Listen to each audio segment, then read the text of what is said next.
नाज़रीन इकराम अस्सलाम वालेकुम। लीजिए, जंतर मंतर पर आखिरकार हिंदू मुसलमान शुरू हो ही गया, जबकि इस धरने के अंदर मुसलमान गए ही नहीं थे सिवाय दो चार बेवकूफ़ और कम अकल मुसलमानों के। पर वो जो दो चार मुसलमान पहुंच गए ना, उन दो चार मुसलमानों की वजह से सारे हिंदुस्तान के मुसलमान बल्कि पूरी दुनिया के मुसलमानों को गालियां दी जा रही हैं। मीडिया वाले शिकारी मेरे लगा कि तलाश कर रहे हैं कि कहीं कोई टोपी वाला मुसलमान या कोई बुरखे वाली खातून मिल जाए ताकि इस पूरे प्रोटेस्ट का जिम्मेदार मुसलमानों को बना करके मुसलमानों के खिलाफ सख्त से सख्त कार्रवाई की जाए। तो ये दो चार जो मुसलमान मिले हैं ना, इनके साथ क्या होने वाला है ये मैं आपको बाद में बताऊंगा।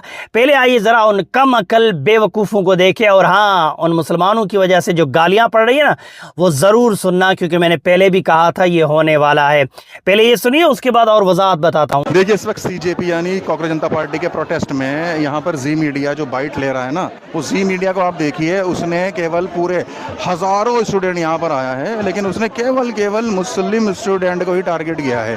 यहाँ पर जो मुस्लिम स्टूडेंट है, बुरखे वाली लड़की है और एक लड़का है। जी मीडिया को आप देखिए, जी मीडिया ने केवल और केवल सिर्फ मुस्लिम स्टूडेंट्स इनको यहाँ पर नजर आए और कोई नजर नहीं आया पूरे के पूरे प्रोटेस्ट में। कंटेंट मिल गया, कंटेंट मिल गया, कंटेंट मिल गया। हिंदू मुसलमान करेंगे, मान जाना भाई, मत करना भाई, मत करना भाई, मत करना। ये हिंदू मुसलमान करेंगे, ये पक्के गोदी मीडिया के हैं। आप बोलोगे कुछ, ये दिखाएंगे कुछ, बस हो गया काम। लो जी, मिल गया टोपी वाला, लो जी टोपी वाला मिल गया, हो गया काम। लो जी, मिल गया टोपी वाला, तो हो गया काम। तो दिहाड़ी बन गई, दिहाड़ी बन गई आज की। लो जी, इधर देखो कंटेंट मिल। सारे के सारे इस्लामिक जिहादी मानसिकता के लोग और सारे विदेशी, बांग्लादेशी और रोहिंग्या इनको फॉलो करने वाले लोग हैं। वो गद्दार, वो बांगपंथी, वो लेफ्टिस्ट, वो टुकड़े टुकड़े गैंग वाले, वो जेएनयू गैंग वाले, वो लुटियन शोन वाले, जो पूरी लोबी तो इस भारत के टुकड़े करना चाहती है। जिस तरीके से बांग्लादेश चले गया, पाकिस्तान चले गया, इस देश के और 100 टुकड़े करना चाहती है। उसने मेरे देश के, मेरे भारत के माँ बाप के बच्चे, कम से कम 5-1,000 बच्चे आज वहां पर इकट्ठे कर लिए, और वो बांगपंथी यहाँ पर एक प्रोटेस्ट करके चले जाएगा। ये चेहरे देख लो, ये सारे बाप है तुम्हारे। भारत के अंदर जहाँ पर भी जाओगे, सारे ठोके भी जाओगे। सारे आतंकवादियों से जुड़े हुए हैं, यहाँ पे फोटो लेके चल रहे हैं आतंकवादियों की। सिर्फ एक ही समस्या है, उमर खालिद अफजल गुरु के कंधे पर करके भारत को तोड़ने का, सर्जिल इमाम के एजेंडे नहीं चलेंगे, का एजेंडा नहीं चलने देंगे। जो 2 कौड़ी का दर कि भारत तेरे टुकड़े होंगे इंशाल्लाह, इंशाल्लाह। तो जी, वीडियो आप लोगों ने देख लिए। तो अभी 2-3 वीडियो ऐसे आए हैं जिसमें कुछ 1-2-3 मुसलमान नजर आ रहे हैं।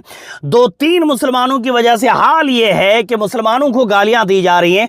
सोचो, अगर इन 3-4 की जगह पे 30-40 होते मुसलमान टोपी वाले, या 10-15 खवातीन हिजाब वाली होती, तो इस पूरे प्रोटेस्ट को देश विरोधी, देश से गद्दारी का नाम दे करके एक मर्तबा फिर पूरे हिंदुस्तान के मुसलमानों को आतंकवादी बना करके पेश किया जाता कि देखो, मुसलमानों ने देश के अंदर रह करके देश के खिलाफ इतना बड़ा प्रोटेस्ट किया।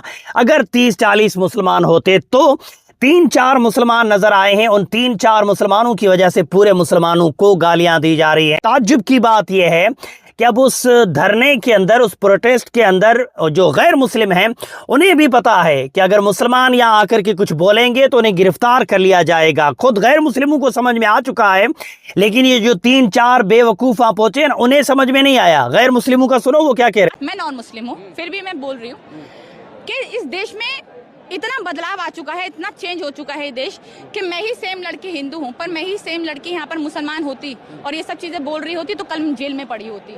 तो इस देश में नाम होने से फ़र्क पड़ता है। इस देश में अगर आपके पीछे खान मोहम्मद लगा हो तो फ़र्क पड़ता है। इस देश में आपके पीछे शर्मा और पंडित लगा हो तो फ़र्क पड़ता है। इसलिए ये लोग दूरी बना के, और मैं इस चीज़ को बिल्कुल गलत नहीं मानती, मैं इस चीज़ को गलत नहीं कम मानती, क्योंकि अपनी सेफ्टी सबसे पहले है। तो जी, इन गैर मुस्लिमों को समझ में आ चुका है कि अगर मुसलमान आकर के हमारी तरह बोलेंगे या धरने में शामिल होंगे तो उन मुसलमानों को गिरफ्तार कर लिया जाएगा, उन पे कार्रवाई कर दी जाएगी। लेकिन ये जो 3, 4, 5 वहाँ पहुंचे हैं ना होशियार बन करके, वो 3, 4, 5 को ये बात अभी तक शायद समझ में नहीं आई, आ जाएगी अनकरीब 1 आध महीने के अंदर। उन लोगों के ऊपर जब कड़ी से कड़ी कार्रवाई होगी और जिंदगी बर्बाद होगी, तब अकल ठिकाने आ जाएगी। यकीन मानिए आपका कोई कुछ नहीं पूछेगा, आप अंदर सड़ते रहोगे सालों तक। खुदा के वास्ते अपनी जिंदगी, अपने घर वालों की जिंदगी, अपने औलादों की जिंदगी बर्बाद मत करो इस तरह के धरनों में जाके। आपको कुछ नहीं मिलने वाला सिवाय गालियों के, गिरफ्तारी के, कार्रवाई के, बर्बादी के सिवा कुछ नहीं मिलेगा। वीडियो मेरे मुसलमान भाइयों तक पहुंचाइए। बोलने में, समझाने में कमी बेशी व गलती हो गई हो तो मेरी इस्लाह करें। अस्सलाम वालेकुम।